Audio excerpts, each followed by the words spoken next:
Donnie and Dolly. The team is supported by ableauctions.ca. Closing your business? We can help. All of our guests today, including Justin Bourne from Hockey Night Canada and Sportsnet, standing by. Brought to you by our title sponsor, Able Auctions, ableauctions.ca. We're joined now by Justin Bourne from Hockey Night Canada and Sportsnet. He's also the author of the book Down and Back, released in mid-February, co-host of The Real Kipper and Bourne. He's a writer. He played in the BCHL, University of Alaska, ECHL, AHL, and he joins us now. Justin, thanks for doing this, sir. How are you? I'm great. Thanks for having me, guys. How are you guys doing? Very, very well. Somebody's just texted into our Delaney's OK Tire and Langley inbox talking about how you played in a Soyuz for a season. Have I got that right? Yeah, man, we were the Soyuz Heat back in the day. That was the dream season for me. I was too old to be in high school, so everyone else went to school, and I just went to the rink and handled hockey pucks all day. It was amazing. Yeah, everybody wonders what it's like to live in a Soyuz. Not in the summer. We all know it's great. But what about in the winter? What was it like? Here's what you need to know. My billets owned the 7-Eleven, so I ate chicken wings and handled hockey pucks. That was my entire life. I don't know. It's not like there was a bunch to do or anything, but I enjoyed my experience. Yeah, we go there every summer. I know that 7-Eleven well on the highway. Hey, Justin, last week we spent a lot of time criticizing the National Hockey League, in comparison to the NBA for a lack of player movement. And then lo and behold, the last few days, especially yesterday with 10 trades, just a whole lot of wheeling and dealing going on. How do you explain that? I actually think they're somewhat connected. I think there's an understanding now, better than ever, that these jobs are tough to come by in terms of becoming a general manager, anywhere in a NHL front office, and that people are paying closer attention than ever. If you're not doing a good job, they want you out of there. They'll chant in the stands. They'll do whatever it takes. So I feel like pressure is ramped up, combined with the NBA being wildly interesting and the best players moving around and often dictating where they move. I feel like just pressure and the dollars and all that have ramped up, and these guys realize they have to be maxing out their opportunities every single year. Whether you're getting better or getting worse, you got to be going in one direction fairly quickly, and everyone's holding your feet to the fire. So I think it's wonderful. Everyone was complaining before, and they were justified. Look how fun this is. Yeah, well, it's great for us. I mean, and you're a host of a talk show, so you know what I'm talking about. Hey, in a recent Sportsnet column, you referred, and this is not an insult because we all get it, you referred to the Canucks as Canada's beloved tire fire. Is that fire getting close, or at least closer to getting put out, Justin? I think so. As much as it has been over the last, year, whatever you want to call the time frame of the fiery tireness, it does feel like things are kind of getting in order. Horvat being the first step, just like you have to do something. I look at the Minnesota Wild, and Bill Guerin takes it over and makes a really controversial decision to buy out Suter and Parise. It hurts their salary cap for the years ahead, but he said, we just need to start over. We can't just keep doing the same thing, finishing 7th to 10th and drafting 17th and never really getting better. I like the idea that he went in there and let the team set a new culture, gave the younger guys opportunity. I can see the Canucks moving in that direction where you say, Horvat being gone is just the first step, and I don't know what the others are to follow, but there needs to be steps. You can't just kind of play it out like this for years. You need to start over, and I feel like they're taking steps to make that happen. Justin, the Leafs just acquired Luke Schenn yesterday. Talk about that acquisition by Toronto. Well, you guys know him well in terms of what he brings to a team and what he can do for community. People love him. His partners like to play with him. His teammates like to have him around and like that he physically stands up for them. The Leafs, I don't want to say that they made a concession that the style of play they used to choose was wrong, but they have at least slid a little bit in the direction that playoff hockey is still playoff hockey. And it's fast and it can be intimidating. A lot of the environments for both the fans and the teams you're playing and the physical nature of it. And the Leafs have to lean into that a little bit. The guys they got rid of, Engvall and Sandin, not overly competitive. Well, in Sandin's case, it's mostly a size thing, but not physical, engaged guys. You guys know that Schenn does that very well. I think he's probably a 7th D on the Maple Leafs as things currently fall, but I wouldn't be shocked to see him play in the first couple games. Last year in games 1 and 2, they started Wayne Simmons and Kyle Clifford knowing that the temperature was just going to be through the roof to start the series. I wouldn't be shocked if Schenn was actually in the first 2 games of the series. Okay, Justin, let's get to it. The top 6 teams in the NHL are in the Eastern Conference. I don't know what to do. I don't know who to pick in the East. Leafs are 4th. I mean, their first round's going to be, Justin, Tampa Bay, could be the Rangers. I mean, how do you see this playing out? I'm having a tough time with the Eastern Conference and who's coming out.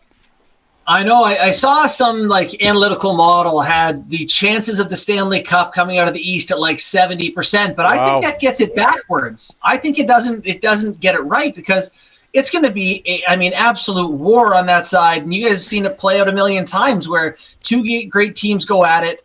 There's a lot of extracurriculars. Some guy, gets cross-checked in the ribs and can't play for a month, and someone breaks an ankle breaking a shot, and you lay it all on the line. All of a sudden you get to the conference final and the game slows down a little bit. By the time you're in the Cup final, I don't know what's going to be left of some of these teams in the East. So, if you're a team like the Oilers, and you can breeze through a couple of playoff rounds. I don't know if they'll add another D or not, but even Colorado, if you win a couple of rounds in 4, 5, 6 games, you get a little bit more rest than a team in the East. I don't think it's impossible. I think it's still 50-50. The team in the West has a great chance, which is why they should be loading up in the West, because if you get through, you might be in great shape come the final. Okay, they say that you got to lose before you win. You learn from adversity, that you gain playoff experience. Okay, then tell me, Marner, Matthews, Nylander, is this the year? Well, I've seen the Leafs enough. It's so hard to be like, yes, they're going to get it done. They still have to go through Tampa, and Tampa's so good. But I do expect better, not just from the players, but, the core players, but Sheldon Keefe went up against the Montreal Canadiens and said, we're not going to run from Philip Deneau. We have Austin Matthews. But the matchup didn't work. And I think he might be a little bit quicker to make adjustments to put those guys in more favorable spots. I also think the pressure is alleviated a little bit by adding Ryan O'Reilly. He's another guy who you can depend on, who's contributed in big moments in the past. That helps the big guys. Adding some of this competitiveness around them probably makes it a little easier on them too, knowing just that guys have their back. They're in the best position now in their careers to have success in the postseason. I think some of the narratives about them have been unfair. If they don't perform in this postseason, they'll become awfully fair. Yeah. All right, enough Leaf talk, Justin. Rick is getting criticized left and right in our inbox about asking Leaf questions. Let's talk, and this is a tough term, but let's talk about your book for a second. It's called Down and Back. It came out in mid-February. What can you tell us? And by the way, the title is Down and Back. It's on alcohol, family, and a life in hockey. What can you tell us about this subject matter? Well, I was looking for a way in to a lot of relevant hockey cultural stories, whether it's hazing Jr. or it's partying or it's coaching or it's a family involved in hockey. There's so many different of my own life to touch on things as they come up. And so if you read the book, it starts out as a hockey book. And the first half is, my experiences in NHL dressing rooms as a kid, playing minor hockey, junior hockey, college hockey, and all that. And then as my life gave way to alcohol and my dad's life was kind of crumbling at the same time, the book probably transitions to a greater focus on some of that and, what are more important, more relatable issues around the world for people, I think. So, I want people to be able to connect with me personally and reach out to me. And so I wanted my story to be out there. But at the same time, I wanted people to know the whole "you are not alone" part of the program that, I ascribe to. And I've connected with a lot of people over it, and certainly the back half of the book. Hockey fans will like the first half, but I think the back half connects to a lot more people outside of the sport. And for people who don't know, Justin, you're the son of Islander great Bob Bourne, 4-time Stanley Cup champion with those great Al Arbor teams. Does alcohol remain a problem in the game of hockey?